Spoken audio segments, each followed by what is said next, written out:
hello hi అండి నమస్తే నేను మీ దివ్య ఇది ఎస్టర్డే మినీ వ్లాగ్ అండి శరవణ చికెన్ పౌడరు ఇదైతే నేను మార్కెట్లో తీసుకొని వచ్చాను రాజంపేటలో 20 రూపీస్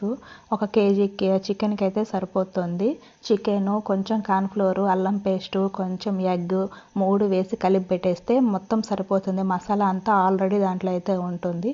చికెన్ పకోడా అయితే డీప్ ఫ్రై చేసేసాను అందులోకి పలావు పెరుగు చట్నీ అయితే రెడీ చేశాను అమ్మ ఇంటి వెనక క్లీనింగ్ చేస్తూ ఉంది నా కొడుకు కూడా అందులో క్లీనింగ్ చేసి వచ్చాడు అందుకే వేడివేడిగా చికెన్ పకోడా రెడీ అయితే వాడికి ఇచ్చాను వాడైతే తింటున్నాడు వాడు అవతారం చూడండి ఎలా ఉండదు అక్కడ అంతా తిరిగేసి మొత్తం అయితే వచ్చేసాడు పెరుగు చట్నీ చికెన్ పకోడా పలావు 3 అయితే రెడీ అయిపోయి అమ్మనైతే పిలిచాను తినమని చెప్పేసి అమ్మ వస్తుంది క్లీనింగ్ అంతా అయిపోయేదలకి ముగ్గురం పెట్టుకున్నాము నేను నా కొడుకు అమ్మ థమ్స్అప్ స్ప్రైట్ కూడా తెచ్చుకున్నాము తాగేదానికి